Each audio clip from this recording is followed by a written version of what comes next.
TDP Janasena ఉమ్మడి సభను ఈ నెల 28న తాడేపల్లిగూడెం పక్కన పత్తిపాడు గ్రామంలో భారీ ఎత్తున నిర్వహించాలని నిర్ణయించినట్లు టీడీపీ రాష్ట్ర అధ్యక్షులు అచ్చెన్నాయుడు, జనసేన పీఏసీ చైర్మన్ నాదెండ్ల మనోహర్ తెలిపారు. ఉమ్మడి మేనిఫెస్టో వీలైనంత త్వరలో తయారు చేసి ప్రజలకు వివరిస్తామన్నారు. ఎన్నికల్లో టికెట్ల కేటాయింపు, ఎవరికి టికెట్లు ఇవ్వాలనేది చంద్రబాబు, పవన్ కళ్యాణ్ నిర్ణయిస్తారని అన్నారు. టీడీపీ జనసేన సమన్వయ కమిటీ సమావేశం నవేటర్లో జరిగింది. సమావేశం అనంతరం నిర్వహించిన విలేకరుల సమావేశంలో టీడీపీ రాష్ట్ర అధ్యక్షుడు అచ్చెన్నాయుడు, జనసేన పీఏసీ చైర్మన్ నాదెండ్ల మనోహర్ మాట్లాడారు. ఏపీలో ఇప్పటివరకు ఎక్కడా జరగని విధంగా టీడీపీ జనసేన ఉమ్మడి సభను ఈ నెల 28న తాడేపల్లిగూడెం పక్కన పత్తిపాడు గ్రామంలో నిర్వహించాలని నిర్ణయించామని అన్నారు. సభ ఏర్పాటు, నిర్వహణకు టీడీపీ నుంచి 6, జనసేన నుంచి 6 సభ్యులతో కమిటీ ఏర్పాటు చేస్తున్నట్లు తెలిపారు. ఈ సమావేశం ద్వారా టీడీపీ జనసేన కుటుంబ సభ్యులకు, రాష్ట్రంలో ఉన్న మేధావి వర్గానికి, వైసీపీ ప్రభుత్వ బాధితులకు ఆహ్వానం పలుకుతున్నామని తెలిపారు. ఉమ్మడి బహిరంగ సభకు ప్రతి ఒక్కరూ వచ్చి విజయవంతం చేయాలని కోరారు. టీడీపీ ఇచ్చిన సూపర్ 6, జనసేన ఇచ్చిన షణ్ముఖ వ్యూహం మేనిఫెస్టోను ప్రజల్లోకి తీసుకువెళ్తున్నామని, కమిటీ కూడా వేశామని 3 పర్యాయాలు సమావేశమైందన్నారు. ఇంకో 2 పర్యాయాలు సమావేశమై అధ్యక్షులు కూర్చొని వీలైనంత త్వరలో ఉమ్మడి మేనిఫెస్టోను తయారు చేసి ప్రజలకు వివరిస్తామన్నారు. ఎన్నికల్లో టికెట్ల కేటాయింపు, ఎవరికి టికెట్లు ఇవ్వాలనేది చంద్రబాబు, పవన్ కళ్యాణ్ నిర్ణయిస్తారని అన్నారు. గ్రామ స్థాయి నుంచి రాష్ట్ర స్థాయి వరకు ఎక్కడా విభేదాలు లేకుండా కలిసికట్టుగా పనిచేయాలని, కూటమిని గెలిపించడానికి కృషి చేయాలని, డైరెక్షన్ ఇవ్వాలని నిర్ణయించామని చెప్పారు. టీడీపీ జనసేన కలిసి పనిచేయాలి, త్యాగాలు చేయాల్సి వస్తే రాష్ట్రం కోసం చేయాలని చంద్రబాబు, పవన్ కళ్యాణ్ ఇద్దరూ ఒకే మాట చెప్తున్నారని తెలిపారు. భారీ ఎత్తున ఎంతవరకు ఆంధ్రప్రదేశ్ చరిత్రలో ఎంతవరకు ఏ సభ జరగని విధంగా సభని జరపాలని చెప్పి నిర్ణయం ఇప్పుడే మీటింగ్లో చేసుకున్నాం. ఈ సభను నిర్వహించడానికి తెలుగుదేశం పార్టీ నుంచి, జనసేన నుంచి 6 కలిసి ఒక కమిటీ వేసుకొని ఆ సభని ఏర్పాట్లు కానీ పర్యవేక్షణ కానీ చేయాలని చెప్పి నిర్ణయం చేశాం. అందుకే ఈ సమావేశం ద్వారా తెలుగుదేశం పార్టీ, జనసేన కుటుంబ సభ్యులకి, ఈ రాష్ట్రంలో ఉన్నటువంటి మేధావి వర్గానికి, ఈ 5 సంవత్సరాలు ఈ దుర్మార్గుడు వల్ల పడినటువంటి ప్రతి ఒక్క బాధితుడికి ఈ సమావేశం ద్వారా ఆహ్వానం పలుకుతున్నాం. రేపు 28వ తారీఖున జరుగుతున్నటువంటి ఈ ఉమ్మడి బహిరంగ సభకి ప్రతి ఒక్కరూ వచ్చి విజయవంతం చేయాలని చెప్పి ఈ సందర్భంగా తెలియజేస్తున్నాను.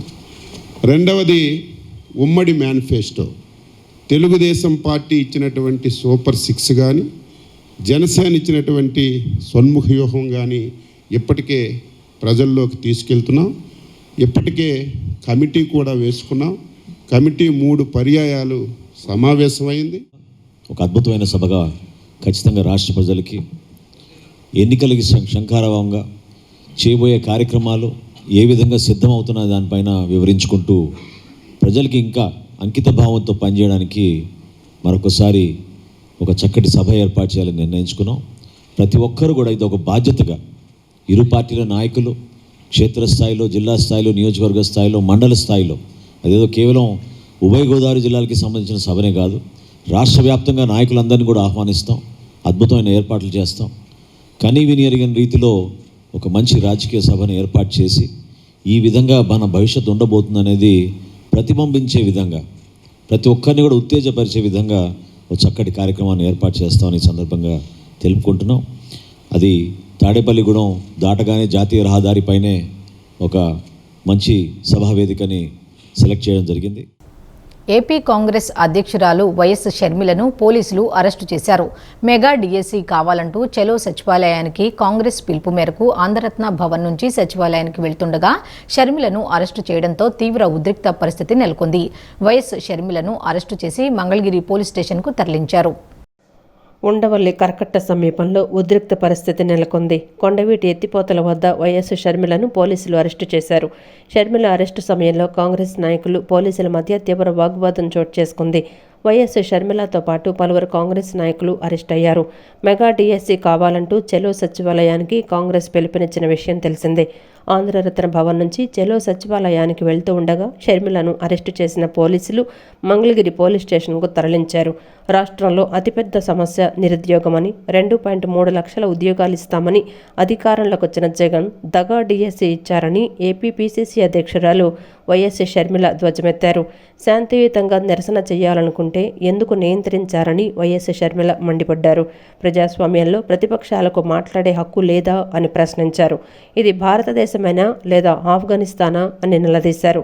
కర్ఫ్యూ వాతావరణం సృష్టించి కాంగ్రెస్ కార్యకర్తలను అడ్డుకున్నారని ధ్వజమెత్తారు.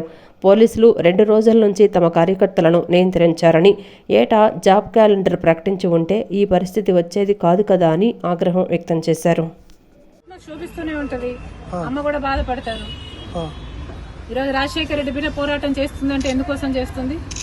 ఆంధ్ర రాష్ట్రంలో బిడ్డలకు ఉద్యోగాలు రావట్లేదని పోరాటం చేస్తే కనీసం సెక్రటేరియట్ లో రిప్రజెంటేషన్ ఇవ్వడానికి కూడా ఈరోజు హక్కు లేదు, మాట్లాడడానికి స్వేచ్ఛ లేదు, జర్నలిస్ట్ రాయాలన్నా కొట్లాడాలన్నా స్వేచ్ఛ లేదు. ఈరోజు కనీసం సెక్రటేరియట్ లో రిప్రజెంటేషన్ తీసుకోవడానికి ముఖ్యమంత్రి లేడు, హోంమంత్రులు లేరు, డిప్యూటీ చీఫ్ మినిస్టర్లు లేరు, మంత్రులు లేరు, కనీసం సీఎస్ కూడా లేరంటారు. ఇక వీళ్ళకి ఏం చేతనైంది? పరిపాలన చేతనైందా? వీళ్ళ స్పెషల్ స్టేటస్ తేవడం చేతనైందా? పోలవరం ప్రాజెక్టు పూర్తి చేయడం చేతనైందా? విశాఖ స్టీల్ ప్రైవేటైజ్ అయిపోతుంటే దాన్ని ఆపడం చేతనైతుందా? క్యాపిటల్ సిటీ కట్టడం చేతనైతుందా? కనీసం మెట్రో అన్న తేయడం చేతనైందా? రైతులు ఆత్మహత్యలు చేసుకుంటున్నారు, అప్పుల పాలైపోతున్నారు, కనీసం పంట బీమా ఇవ్వడం కూడా చేత కాలేదు. బిడ్డలు ఆత్మహత్యలు చేసుకుంటున్నారు, ఉద్యోగాలు లేవు, నోటిఫికేషన్లు ఇవ్వడం కూడా చేత కాలేదు. రాజశేఖర రెడ్డి గారు వదిలి వెళ్లేసిన ప్రాజెక్టులు పూర్తి చేయడం కూడా చేత కాలేదు.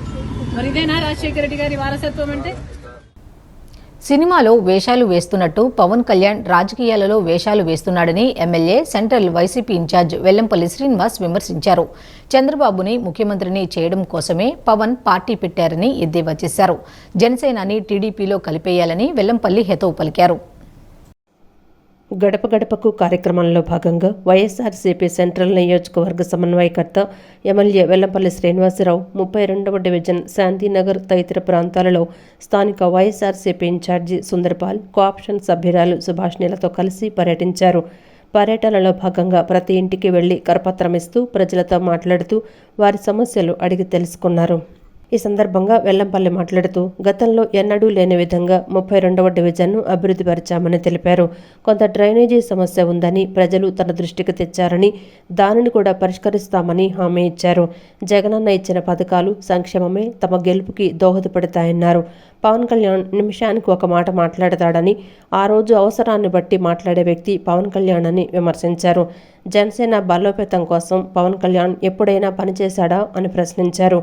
మోడీ, చంద్రబాబు, లోకేష్లను పవన్ కళ్యాణ్ తిట్టలేదా అని నిలదీశారు.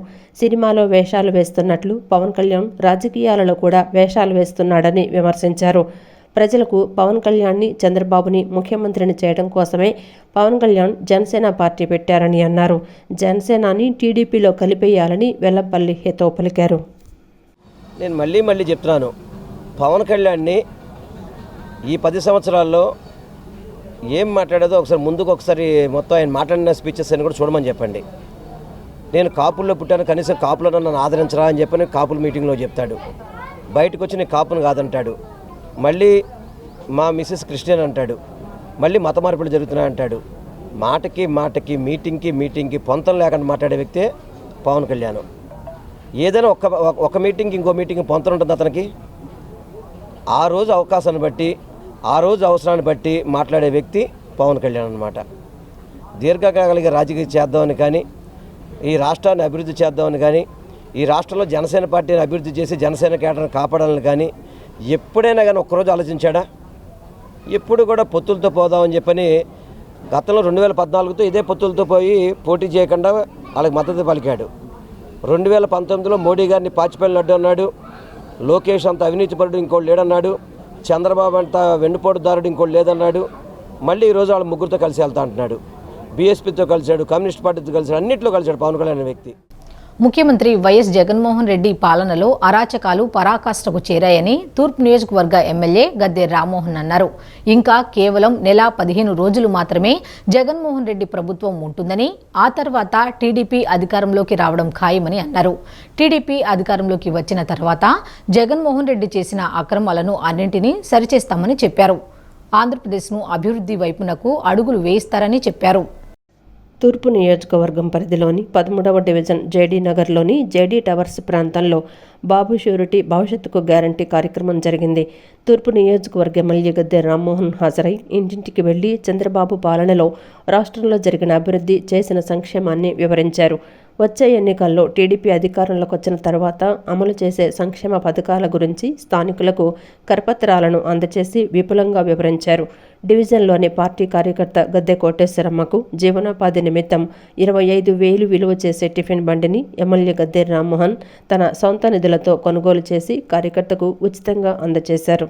ఈ సందర్భంగా ఎమ్మెల్యే గద్దె రామ్మోహన్ మాట్లాడుతూ చంద్రబాబు హయాంలో టిట్కో ఇళ్ల నిర్మాణ పనులు 95% పూర్తయ్యాయని, జగన్మోహన్ రెడ్డి పాలనలో కేవలం 5% పనులు పూర్తి చేసి లబ్ధిదారులకు ఇవ్వలేకపోయాడని చెప్పారు.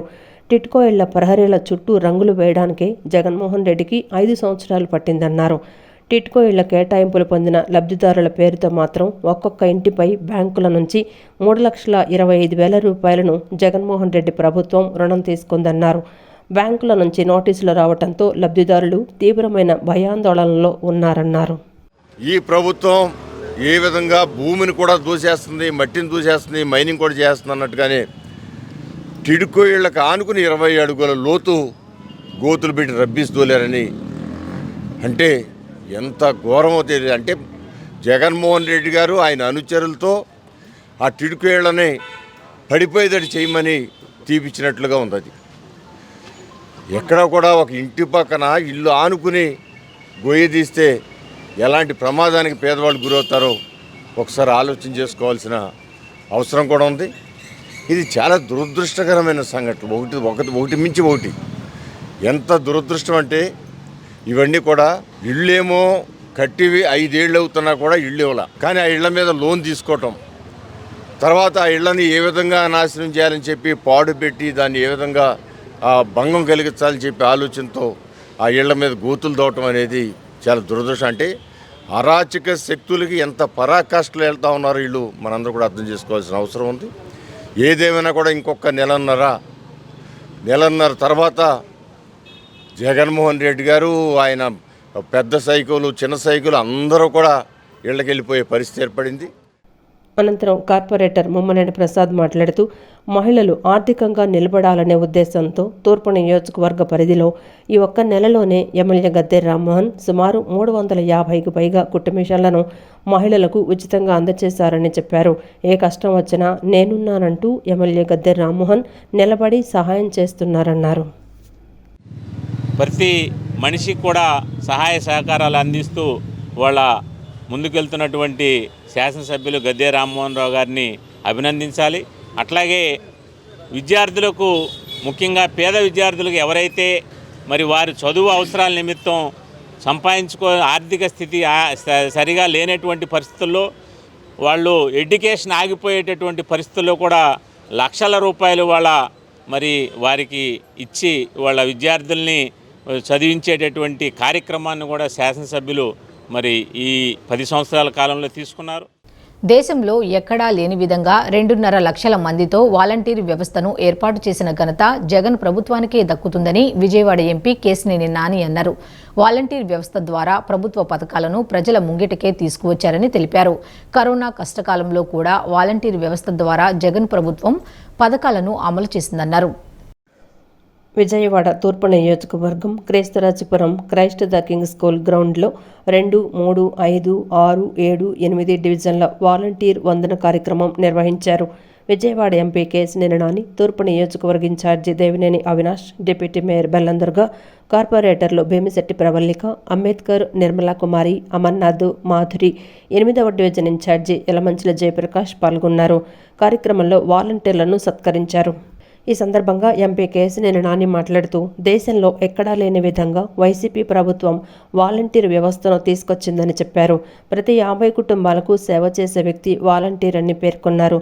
ఉద్యోగం చేస్తే జీతం వస్తుంది, కానీ వాలంటీర్లకు గౌరవం అదనమని తెలిపారు. ఒక తాత్కాలిక సచివాలయం కట్టింది చంద్రబాబు అయితే జగన్ పాలనలో 11,000 వార్డు సచివాలయాల నిర్మాణం పూర్తి దశకు చేరుకున్నాయని తెలిపారు. పేద ప్రజల ఆర్థిక స్థితిని జగన్ ప్రభుత్వం మెరుగుపరిచిందన్నారు. కరోనా కష్టకాలంలో కూడా పథకాలను అమలు చేశారన్నారు. అంబేద్కర్పై ఉన్న గౌరవానికి సూచనగా స్మృతి వనం ఏర్పాటు చేశారని చెప్పారు. చంద్రబాబుకు ఇవే ఆఖరి ఎన్నికలని తెలిపారు. ఏ పని వచ్చినా ముందు మా వాలంటీర్ ఫోన్ చేయాలని చెప్పి, చిన్న పని వచ్చినా పెద్ద పని వచ్చినా మరి మీకు ఫోన్ చేస్తానంటే అది జగన్మోహన్ రెడ్డి గారు మీరు అందరికి ఇచ్చినటువంటి గౌరవాన్ని నేను భావిస్తాను. మీరేం భావిస్తాను మీరు చెప్పాలి. అందరూ మళ్ళీ సైలెంట్ అయిపోయారు. సో అట్లాగే ఇవాళ ఇందాక అవినాష్ గారు చెప్పారు, కరోనా సమయంలో మీ సేవలు నిజంగా కూడా భారతదేశంలోనే ఏ ఫ్రంట్ లైన్ వారియర్ చేయలేనటువంటి సేవ ఆంధ్రప్రదేశ్లోని వాలంటీర్స్ చేశారంటలో ఎటువంటి సందేహం లేదు. నేను చూశాను చాలామంది కూడా అపార్ట్మెంట్లో ఉంటున్నటువంటి మరి అందరూ కూడా మీ మీద ఆధారపడి మీరు ఎప్పటికప్పుడు వాళ్ళు ఏ ఇంట్లో ఉన్న కరోనా వచ్చిందా, మరి బయట నుంచి ఏమన్నా కరోనా పేషెంట్లు వస్తున్నారా, లేదా కరోనా ఎఫెక్టెడ్ పీపుల్ వస్తున్నారా అని కాపలా కాసుకుంటూ వాళ్ళకి ఏమైనా ఇబ్బంది అయితే అమ్మటే డాక్టర్స్ ఫోన్ చేయడం కానీ, లేదా డాక్టర్ మెడికల్ అసిస్టెన్స్ ఇవ్వడం కానీ, దాంట్లో బ్రహ్మాండంగా పనిచేశారు మీరు అందరూ కూడా. అప్పుడే ఆంధ్రప్రదేశ్లో ఒక వాలంటరీ వ్యవస్థ ఉంది, దాన్ని జగన్మోహన్ రెడ్డి గారు క్రియేట్ చేశారని ప్రపంచం అంతా కూడా తెలిసింది కరోనా సమయంలో. అనంతరం వైసీపీ తూర్పు నియోజకవర్గ ఇన్ఛార్జి దేవినేని అవినాష్ మాట్లాడుతూ వాలంటీర్లను గోనె సంచీలు మోసేవాళ్లు అని చంద్రబాబు విమర్శించారన్నారు. వాలంటీర్ వ్యవస్థ అంటే జగన్ సైన్యమని, ప్రభుత్వ వ్యవస్థలో వాలంటీర్ కూడా భాగమేనన్నారు. ప్రభుత్వ పథకాలను ప్రజల ఇంటి వద్దకే వాలంటీర్లు అందిస్తున్నారని చెప్పారు. కరోనా సమయంలో వాలంటీర్లు ఫ్రంట్ వారియర్లుగా పనిచేశారని తెలిపారు. లబ్ధిదారులను వారి కుటుంబ సభ్యులు పలకరించకపోయినా వాలంటీర్లు వారి క్షేమ సమాచారం తెలుసుకున్నారని వెల్లడించారు. గ్రాఫిక్స్ రాజకీయాలకు టీడీపీ నాయకులు బ్రాండ్ అంబాసిడర్లని విమర్శించారు. కుటుంబంలో గారా 2 పిల్లలు ఉంటే ఒక పిల్లారికి ఫస్ట్ ర్యాంక్ వచ్చిందని చెప్పి ఇంకొక పిల్లారు మనవారు కాకుండా అయిపోరు. అదేవిధంగా జగన్మోహన్ రెడ్డి గారు గారా మీరందరు గారు ఆయన సొంత మనుషులు, ఆయన సొంత వ్యక్తులు. ఏ విధంగా అయితే ఒక కన్ను నాయకులు కార్యకర్తలు అనుకుంటారో మరొక కన్ను వాలంటీర్లు అని చెప్పని జగన్మోహన్ రెడ్డి గారు అనేక సందర్భాల్లో చెప్పారు. చిన్న ఉదాహరణ, ఈరోజు ప్రతిపక్ష నాయకులు ఏదైతే 2019లో చంద్రబాబు నాయుడు స్వయాన చెప్పారు, గోన్ సంచులు మోసే ఉద్యోగం వాలంటీర్ వ్యవస్థ. ఒకవేళ ఇంట్లో మగాళ్ళు కనుక లేకపోతే ఆడవాళ్ళు మాత్రమే ఉంటే తలుపులు తట్టేవాళ్ళు ఆ వాలంటీర్ వ్యవస్థ. మొన్న ఈ మధ్య కొత్తగా కేసులు పెడతా అని చెప్పని బెదిరిస్తున్నారు. పవన్ కళ్యాణ్ గారు అయితే ఒక అడుగు ముందుకేసి అసలు ఈ రాష్ట్రంలో మహిళల అదృష్టం కారణమే వాలంటీర్ వ్యవస్థ అని చెప్పని హేళనగా ఈరోజు మన వాలంటీర్ వ్యవస్థని దిగజారిపోయిన ఆరోపణలు వాళ్ళిద్దరూ చేస్తే జగన్మోహన్ రెడ్డి గారు గుండె మీద చెయ్యేసుకుని వాలంటీర్ వ్యవస్థ అనేది నా సైన్యం, నా మనుషులని చెప్పిన ఏకైక నాయకుడు మన ముఖ్యమంత్రి వైఎస్ జగన్మోహన్ రెడ్డి గారు. ఫార్మర్ ప్రొడ్యూసర్స్ ఆర్గనైజేషన్లు ఉత్పత్తులను పండించడమే కాకుండా వాటికి తగిన గిట్టుబాటు ధరలు రావాలంటే మార్కెటింగ్ ఎంతో అవసరమని ఎన్టీఆర్ జిల్లా కలెక్టర్ ఢిల్లీరావు తెలిపారు. ఉత్పత్తి చేయడం ఒకటే కాకుండా మార్కెటింగ్ ఎలా చేసుకోవాలి, తమ ఉత్పత్తులను ఎలా విక్రయించి సొమ్ము చేసుకోవాలి, ఆన్లైన్ మార్కెటింగ్ చేసుకోవడం గురించి అవగాహన కల్పించేలా నాబార్డ్ ఎస్ఎఫ్ఏసి ఓఎన్డీసీ ఆధ్వర్యంలో ప్రదర్శన ఏర్పాటు చేయడం అభినందనీయమన్నారు. ఒక చక్కటి వేదికను ఉత్పత్తిదారులకు నాబార్డ్ కల్పిస్తుందన్నారు. విజయవాడలోని మేరీస్టెల్లా ఇండోర్ స్టేడియంలో నాబార్డు ఆంధ్రప్రదేశ్ ప్రాంతీయ కార్యాలయం ఆధ్వర్యంలో ఎఫ్పిఓ ఓఎఫ్పిఓ మేళా తరంగ్ సెలబ్రేటింగ్ కలెక్టివైజేషన్ను నిర్వహిస్తోంది. ఈ మేళాను నాబార్డ్ చిన్న రైతుల వ్యవసాయ వ్యాపార కన్సార్టియం భాగస్వామ్యంతో ఏర్పాటు చేసింది. నేటి నుంచి 24వ తేదీ వరకు జరగనున్న ప్రదర్శనను ఎన్టీఆర్ జిల్లా కలెక్టర్ ఢిల్లీరావు ప్రారంభించారు. ప్రదర్శనలో ఏర్పాటు చేసిన స్టాల్స్ను తిలకించారు. ఈ సందర్భంగా ఆయన మాట్లాడుతూ నాబార్డు భారతదేశంలో వ్యవసాయం మరియు గ్రామీణ రంగానికి అత్యున్నత అభివృద్ధి సంస్థగా ఉందన్నారు. రైతు ఉత్పత్తిదారుల సంస్థల ఏర్పాటు మరియు ప్రచారంలో పాల్గొంటుందన్నారు. నాబార్డు ఎస్ఎఫ్ఏసి ఓఎన్డీసీ ఆధ్వర్యంలో ఈ ప్రదర్శన ఏర్పాటు చేయడం అభినందనీయమన్నారు. ఒక చక్కటి వేదికను ఉత్పత్తిదారులకు నాబార్డు కల్పిస్తుందన్నారు. 40 ఫార్మర్ ప్రొడ్యూసర్ ఆర్గనైజేషన్స్ ప్రదర్శనలో తమ ఉత్పత్తులను పెట్టారని, ఉత్పత్తులను మార్కెటింగ్ ఎలా చేసుకోవాలో ఇక్కడ అవగాహన కల్పించడం జరుగుతుందన్నారు. ఎస్ఎఫ్ఏసి చేసింది, బ్యాంక్స్ చాలా సపోర్ట్ చేశాయి. అయితే ప్రొడక్షన్ ఒక్కటే అయితే కాదు, ప్రొడక్షన్తో పాటు మార్కెటింగ్ కూడా చేయాలి. ఆ మార్కెటింగ్ చేసినప్పుడే ఎండ్ టు ఎండ్ ఇన్పుట్స్ ఇస్తే అయిపోదు, ప్రొడ్యూస్ చేస్తే అయిపోదు, దాన్ని మార్కెటింగ్ చేసి చివరిగా రావాల్సినటువంటి డబ్బులు రావాలి. కాబట్టి అది రెమ్యునరేటివ్గా ఉండాలి. కాబట్టి దానికంటూ ఒక ప్లాట్ఫామ్ కావాలి. సో ఆన్లైన్లో ప్లాట్ఫామ్ అనేటువంటి తీసుకొని ఇవన్నీ కూడా ఆన్బోర్డింగ్ చేయడానికి దాని తగ్గట్టుగా ఒక ఇనిషియేటివ్ ఇప్పటికే నాబార్డ్ అండ్ ఎస్ఎఫ్ఏసి ఓఎన్డీసీతో ఇప్పటికే కోఆర్డినేషన్ చేసుకొని చేస్తున్నాయి. ఇప్పుడు వీటన్నిటిని కూడా ఆ విధంగా ఆన్లైన్ మార్కెటింగ్ ఇంతవరకు సొంతంగా ఎవరికి వాళ్ళు చేసుకుంటున్నారు.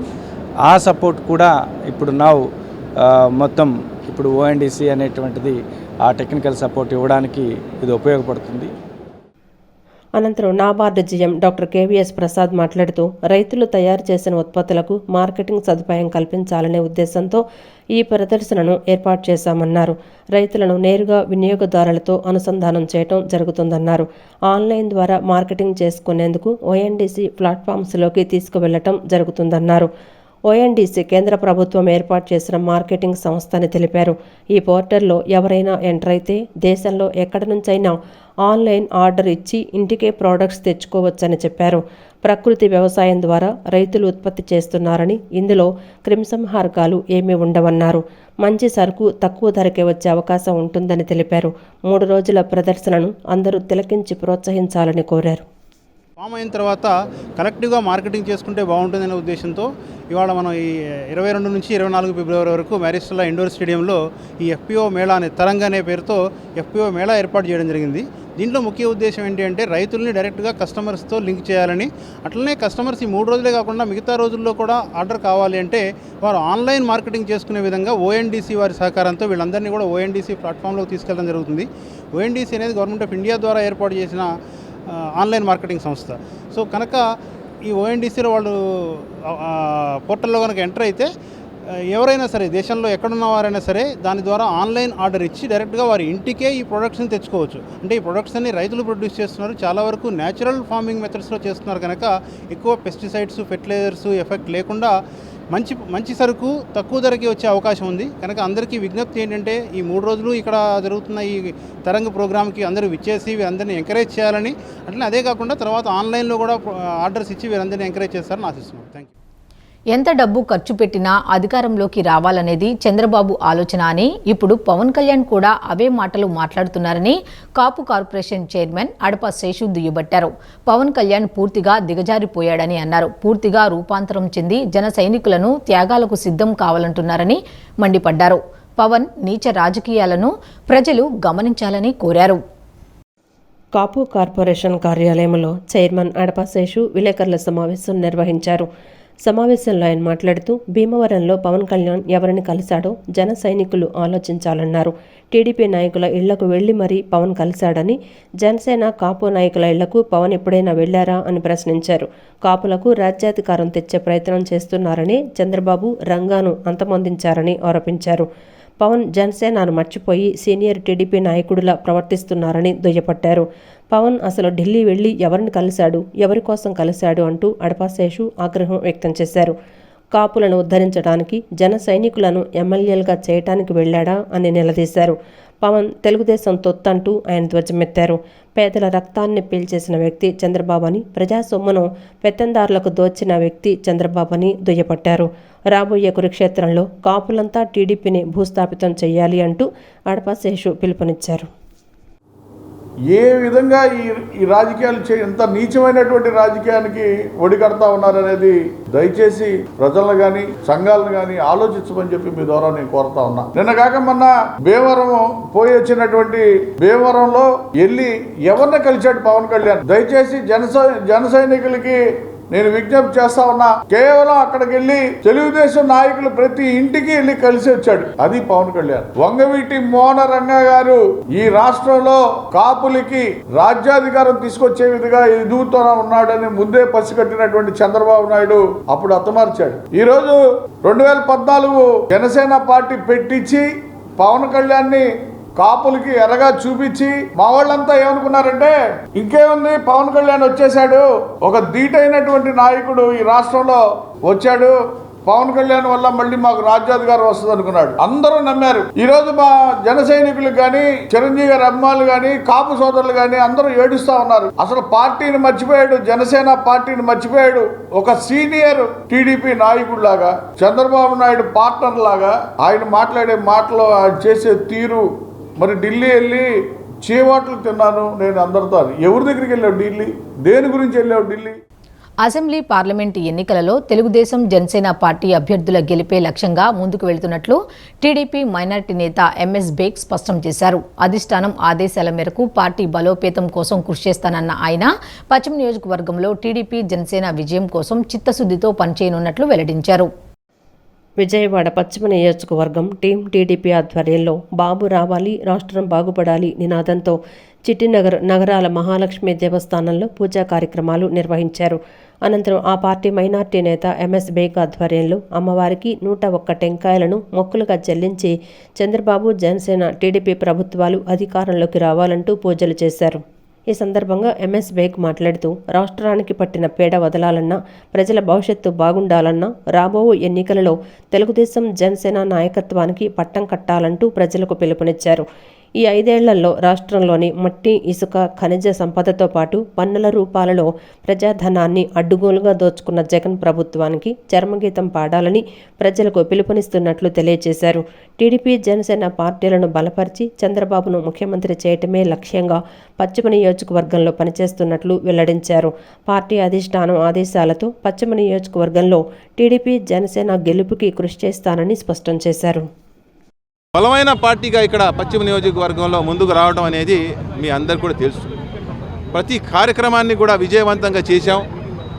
ఈరోజు పశ్చిమ నియోజకవర్గంలో 11 మంది క్లస్టర్లు, 22 మంది డివిజన్ అధ్యక్షులు, 44 మంది యూనిట్లు, 250 మంది బూత్ ఏజెంట్లు అందరూ కూడా సమిష్టిగా చంద్రబాబు నాయుడు గారు, పవన్ కళ్యాణ్ గారిని విజయకేతనం పలకాలని చెప్పి క్షేత్రస్థాయి నుంచి పనిచేస్తూ ఉన్న నేపథ్యంలో తప్పనిసరిగా రేపు ఇక్కడ మన విజయవాడ పశ్చిమ నియోజకవర్గాన్ని నుంచి ఉమ్మడి అభ్యర్థిగా ఎవరైతే ప్రకటిస్తారో వాళ్ళందరినీ కూడా మనం అందరూ మద్దతు తెలుపుతూ ఈరోజు చిట్టినగర శ్రీ సీతారామ మహాలక్ష్మి అమ్మవారి దేవాస్థానంలో అమ్మవారి గుడిలో చాలా పెద్ద ఎత్తున తెలుగుదేశం పార్టీ కుటుంబ సభ్యులందరూ కూడా ఇక్కడ వచ్చి అమ్మవారిని దర్శించుకొని 101 కొబ్బరికాయలు కొట్టి చంద్రబాబు నాయుడు గారు, పవన్ కళ్యాణ్ గారు ఈ యొక్క మహాకూటమిని ఒక మంచి కలయికని అమ్మవారి ఆశీస్సులు ఉండాలి. మానవ సేవే మాధవ సేవ అనే సూక్తికి సరైన నిర్వచనం నిత్య అన్నదాన కార్యక్రమమే కూరగాయలు పంపిణీ అని జిల్లా కలెక్టర్ ఎస్ ఢిల్లీరావు అన్నారు. మరణ నాగేంద్రం ఆధ్వర్యంలో దాతల సహకారంతో టీటీడీ నిత్యాన్నదాన పథకానికి ఉచిత కూరగాయల పంపిణీ వాహనానికి జిల్లా కలెక్టర్ పూజా కార్యక్రమం నిర్వహించి జెండా ఊపి ప్రారంభించారు. దివంగత మండవ కుటుంబరావు బాటలో కార్యక్రమాలు నిర్వహిస్తున్న నాగేంద్ర బృందం భవిష్యత్తులో మరిన్ని కార్యక్రమాలు నిర్వహించాలని ఆకాంక్షించారు. మానవ సేవే మాధవ సేవ అనే సూక్తికి సరైన నిర్వచనం నిత్యాన్నదాన కార్యక్రమానికి కూరగాయల పంపిణీ అని జిల్లా కలెక్టర్ ఎస్ ఢిల్లీరావు అన్నారు. దివంగత ధార్మికవేత్త మండవ కుటుంబరావు స్ఫూర్తితో మరడ నాగేంద్ర ఆధ్వర్యంలో స్థానిక నక్కల్దొడ్డు నుండి దాతల సహకారంతో టీటీడీ నిత్యాన్నదాన పథకానికి ఉచిత కూరగాయల పంపిణీ వాహనానికి జిల్లా కలెక్టర్ పూజా కార్యక్రమం నిర్వహించి జెండా ఊపి ప్రారంభించారు. ఈ సందర్భంగా ఆయన మాట్లాడుతూ సాధారణంగా ఎంతోమంది సేవా తత్పరులు వారి వారి అభిరుచి మేరకు విభిన్న రంగాల్లో సేవలందిస్తున్నారన్నారు. అయితే లక్షలాది మంది ప్రతిరోజు దర్శించుకునేందుకు తిరుమలకి తరలి వస్తారన్నారు. భక్తులు స్వామివారి ప్రసాదాన్ని సాక్షాత్తు శ్రీ వెంకటేశ్వర స్వామివారే భక్తుల కోసం పంపినట్లుగా భావించే స్థలంలో ఆహారం స్వీకరించేందుకు ప్రతి భక్తుడు ఇష్టపడతారన్నారు. అటువంటి పవిత్ర క్షేత్రానికి కూరగాయలు పంపించడం కూడా దేవుని అనుగ్రహంగానే భావించాలన్నారు. ప్రతి ఒక్కరికి ఉండే మత విశ్వాసాల ఆధారంగా వారి వారి విశ్వాసాల ప్రకారం భగవద్ అనుగ్రహం పొందడం కోసం చేసే సేవలలో ఆహారం పంపిణీ చాలా ప్రాధాన్యత సంతరించుకుందన్నారు. ఇటువంటి సేవలు అందించేందుకు ఆర్థిక శక్తితో పాటు భగవంతుని అనుగ్రహం కూడా ఎంతో ముఖ్యమన్నారు. ఇటువంటి సేవలకు పునాది వేసిన దివంగత మండవ కుటుంబరావు బాటలో కార్యక్రమాలు నిర్వహిస్తున్న నాగేంద్ర బృందం భవిష్యత్తులో మరిన్ని కార్యక్రమాలు నిర్వహించాలని అభిలషించారు. ఈ సంవత్సరం ఇప్పుడు నా చేతుల మీదుగా ఇక్కడ ఈ ప్రారంభం చేసుకోవడం అనేది చాలా ఆనందంగా ఉంది. దీనికి మన నాగేంద్ర గారు మరియు వివేక్ గారు అండ్ ప్రసాద్ గారు, మిగిలినటువంటి శాస్త్రి గారు, వీళ్ళందరూ కూడా అనేటువంటిది కలిసి దీన్ని ఈ కార్యక్రమాన్ని అనేటువంటిది దిగ్విజయంగా ఈరోజు పంపించడానికి అనేటువంటి అన్ని ఏర్పాట్లు అనేటువంటి చేసుకున్నారు. వారికి భగవంతుడు ఆశీస్సులు ఉండాలనుకొని చెప్పేసి ఇంకా వాళ్ళ ఏవైతే యాక్టివిటీస్ చేస్తున్నారో దాంట్లో ఇంకా మంచి అభివృద్ధి అనేటువంటిది రావాలని చెప్పేసి ఇటువంటి కార్యక్రమాలు అనేటువంటివి నిజంగా సొసైటీలో మరికొంతమందికి ఇది ఒక ఆదర్శంగా అనేటువంటిది ఉంటుంది. సో ఇలాంటి కార్యక్రమాలు చేయడం, సో వారికి ఆ భగవంతుడు ఆశీస్సులు ఉండాలని చెప్పేసి జిల్లా యంత్రాంగం తరపున వీరందరికీ కూడా ప్రత్యేకమైనటువంటి అభినందనలు తెలియజేసుకుంటున్నాను. అనంతరం కాపు కార్పొరేషన్ చైర్మన్ అడప శేషు మాట్లాడుతూ అన్నదానానికి మించిన దానం మరొకటి లేదన్నారు. బృహత్తర కార్యక్రమంలో భాగస్వాములైన ప్రతి ఒక్కరిని అభినందించాలన్నారు. ఇటువంటి సేవా కార్యక్రమాలలో భాగస్వాములు అయ్యేందుకు ప్రతి ఒక్కరూ ముందుకు రావాలన్నారు. ఈ యొక్క దైవ కార్యంలో నేను కూడా భాగపంచుకున్నందుకు మరి మండ కుటుంబ సభ్యులకి, అట్లాగే మన అక్షయ ఫార్మసీ, బాలాజీ రెస్టారెంట్ వారికి, వీళ్ళందరికీ కూడా పేరు పేరున ధన్యవాదాలు తెలియజేస్తా ఉన్నా. 2004 నుంచి వీళ్ళు నిరంతరము ప్రతి సంవత్సరానికి ఒక 20 లోడ్లు చొప్పున తిరుపతి దేవస్థానానికి మరి కూరగాయల పంపిణీ కార్యక్రమం నిర్వహిస్తున్నటువంటి నిర్వాహకులందరికీ కూడా పేరు పేరున ధన్యవాదాలు తెలియజేస్తా ఉన్నా. మరి ఇటువంటి దైవ కార్యాలు చేయబట్టే ఈ నగరం ఇంత సుభిక్షంగా ఉండటానికి గల కారణం. ఎందుకంటే దైవం లేనిదే మనందరం ఎవరూ లేవు. అటువంటి కార్యక్రమంలో భాగస్థులైనటువంటి ప్రతి ఒక్కళ్ళకు కూడా పేరు పేరున ధన్యవాదాలు తెలియజేస్తా ఉన్నారు. అనంతరం కూరగాయల పంపిణీ కార్యక్రమం నిర్వాహకులు ఎం నాగేంద్ర మాట్లాడుతూ 2004లో ప్రారంభించిన ఉచిత కూరగాయల పంపిణీ కార్యక్రమం దాతల సహకారంతో ఇప్పటి వరకు నగరం నుండి సుమారు 25,000 టన్నుల కూరగాయలను టీటీడీకి వితరణ చేసినట్లు తెలిపారు. ఈ కార్యక్రమంలో భాగస్వాములు అయ్యేందుకు ఎంతోమంది దాతలు తనతో కలిసి రావటం భగవద్ అనుగ్రహమేనన్నారు. లక్షలాది మందికి ప్రతిరోజు ఆహారాన్ని అందించడం ఎంతో కష్టమైన సేవని, అటువంటి సేవలో తమలాంటి స్వామివారి భక్తులు కూడా పాల్గొనేందుకు అవకాశం కల్పించిన తిరుమల తిరుపతి దేవస్థానం పాలక మండలి వారికి ధన్యవాదాలు తెలిపారు. 2012లో బాబురాజు గారు, కనుమూరు బాబురాజు గారు చైర్మన్ గారు ఉన్నప్పుడు ఆయనతో మాట్లాడి, బాబురాజు గారు ఇలా మేము పంపిస్తున్నాం కూరగాయలు, సోమవారికి ఇంకా ఎక్కువ కూరగాయలు పంపిస్తాం, సోమవారం అన్నదానంలో అసలు నిత్యాన్నదానంలో కూరగాయలు కొనకన్నా చేయాలన్నా మా తపన అని చెప్పి ఆయన మాట్లాడి ఆ రోజు. అలాగే కుటుంబ కర్ణాటక, అలాగే చెన్నై, తమిళనాడు, ఈ నగరాలన్నీ కూడా కోయంబేడు అందరూ కూడా గ్యాదర్ చేసి తిరుమల తిరుపతి దేవస్థానంలో అన్నదానంలో జరిగే రోజుకి 8 టన్నులు కూరగాయలు కటింగ్ అవుతాయండి. 2006 నుంచి ఈ రోజుకి కూడా తిరుమలలో కూరగాయలు కొనవంటే లేదండి. టెండర్ అనేది లేఖన చేశాను కుటుంబరావు గారు. అలాగే మన విజయవాడ నగరం నుంచి ఇవాళకి 450 బల్లులు పంపించడం జరిగిందండి. ఇవాళ నక్కల్ రోడ్లో అక్షయ ఫార్మసీ నుంచి, బాలాజీ గారి నుంచి, అలాగే వెంకటరత్నం గారు, అలాగే శాస్త్రి గారు, అలాగే బొర్రా ప్రసాద్ గారు, వాళ్ళ బంధువులందరూ కూడా మేమందరం కలిపి 150,000 విలువ చేసే కూరగాయలు పంపించడం జరుగుతుందండి. అలాగే మున్ముందు కూడా ఇలాగే సోమవారికి సేవ చేసుకొని కోరుకుంటున్నామండి. పశ్చిమ నియోజకవర్గంలో వైసీపీ ప్రభుత్వం వచ్చిన తరువాత అభివృద్ధి ఎంతో జరిగిందని షేక్ ఆసిఫ్ స్పష్టం చేశారు. అర్హులైన ప్రతి ఒక్కరికి సంక్షేమ పథకాలను ఇంటి వద్దకే అందిస్తున్నామని, రాబోయే ఎన్నికల్లో వైసీపీ గెలుపు ఖాయమని ధీమా వ్యక్తం చేశారు. విజయవాడ పశ్చిమ నియోజకవర్గం 45వ డివిజన్లో నియోజకవర్గ సమన్వయకర్త షేక్ ఆసిఫ్ గడప గడపకు మన ప్రభుత్వం కార్యక్రమం నిర్వహించారు. మేయర్ రాయన భాగ్యలక్ష్మి, కార్పొరేటర్ మాధురి లావణ్యతో కలిసి ఇంటింటికి వెళ్లి సంక్షేమ పథకాలను వివరిస్తూ సమస్యలను అడిగి తెలుసుకున్నారు. అనంతరం మీడియాతో మాట్లాడుతూ రోటరీ క్లబ్ ప్రాంతంలో అభివృద్ధి జరిగింది వైసీపీ ప్రభుత్వంలోనేనని స్పష్టం చేశారు. సంక్షేమ పథకాలను అర్హులైన ప్రతి ఒక్కరికి అందచేయడంతో ప్రజలు సంతోషం వ్యక్తం చేస్తున్నారని పేర్కొన్నారు. రాబోయే ఎన్నికల్లో వైసీపీ అఖండ మెజారిటీతో గెలిచి మరోసారి ప్రభుత్వం ఏర్పాటు చేయడం ఖాయమన్నారు. జగన్మోహన్ రెడ్డి గారు ప్రతి పేదవాడికి నేను సొంతింటి కలను నెరవేరుస్తానని చెప్పేసి ఆయన హామీ ఇవ్వడం జరిగింది. తప్పకుండా ఎవరైతే అర్హులు ఉన్నారో వాళ్ళందరికీ నిల్లులు ఇచ్చే కార్యక్రమం కూడా రెడీ అవుతుంది. తప్పకుండా ఏదైతే హామీలు ఇచ్చారో హామీలు తప్పకుండా నెరవేరుస్తారు జగన్మోహన్ రెడ్డి గారు. అనేక కార్యక్రమాలు 98% హామీలు నెరవేర్చిన ఏకైక ముఖ్యమంత్రి ఎవరున్నారంటే వైఎస్ జగన్మోహన్ రెడ్డి గారు అని చెప్పేసి ఇది మేము చెప్పడం కాదు, ఈ రాష్ట్ర ప్రజలు చెప్తున్నారు. తప్పకుండా 2024 ఈ సంవత్సరంలో జగన్మోహన్ రెడ్డి గారు మళ్ళీ సీఎం అవడం ఖాయం. మేమందరం జగనన్న వెంటే అని చెప్పేసి ప్రజలు చెప్తున్నారు. ఆ దేవుడి దయతో ఈ రాష్ట్ర ప్రజల ఆశీర్వాదంతో మళ్ళీ జగన్మోహన్ రెడ్డి గారు సీఎం అవుతారని చెప్పేసి ఈ రాష్ట్ర ప్రజలు చెప్పడం జరుగుతుంది. విజయవాడ పశ్చిమ నియోజకవర్గం 41, 42, 43వ డివిజన్లలో రోడ్ల అభివృద్ధి పనులకు నియోజకవర్గ సమన్వయకర్త షేక్ ఆసిఫ్ శంకుస్థాపన చేశారు. మేయర్ రాయన భాగ్యలక్ష్మి మరియు కార్పొరేటర్లతో కలిసి కొబ్బరికాయలు కొట్టి పనులు ప్రారంభించారు. అనంతరం వారు మీడియాతో మాట్లాడుతూ నగర అభివృద్ధిపై ప్రభుత్వం ప్రత్యేక దృష్టి సారించిందన్నారు. ప్రజలకు మౌలిక వస్తువులు కల్పించేందుకు పెద్దపీట వేస్తున్నామని తెలిపారు. రోడ్ల నిర్మాణం వైసీపీ హయాంలోనే జరుగుతుందని వారు స్పష్టం చేశారు. కూడా మనం వేసుకోవటం జరుగుతుంది. ఇంత అభివృద్ధి ఏనాడు కని విని ఎరుగని విధంగా ఈరోజు విజయవాడ నగరం అభివృద్ధిలోకి ముందుకెళ్ళటం జరుగుతుంది. గతంలో ఇదే డ్రైన్స్కి కానీ ఇదే రోడ్స్కి కానీ ఏ ఒక్క ఫైనాన్స్ కమిషన్ ద్వారా మనకి వచ్చిన నిధుల్ని మళ్లించటం అన్నదే మనం గత ప్రభుత్వంలో చూసాం.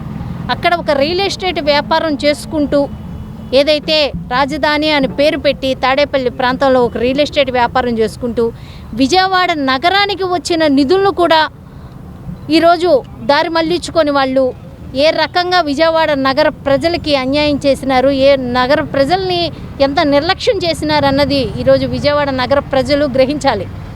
గతం ఒక వచ్చే నిధుల్ని పక్కదోవ పట్టించేసి వాళ్ళ సొంత నిధులుగా వాడుకొని ఉన్నారే తప్ప ఏ ఒక్కడి అభివృద్ధి చేసిన పాపన పోలేదు. విజయవాడ మొత్తం వాళ్ళు దారి మళ్లించుకున్నారే కానీ నిధుల్ని ఏ ఒక్క అభివృద్ధి చేయడం లేదు. మరి వైఎస్ఆర్ కాంగ్రెస్ పార్టీ వచ్చిన తర్వాత అనేక డివిజన్ల వారీగా అన్ని అభివృద్ధి కార్యక్రమాలు ఎక్కడ చూసినా సరే బీటీ రోడ్లు, సీసీ రోడ్లు నిర్మించడం జరిగింది.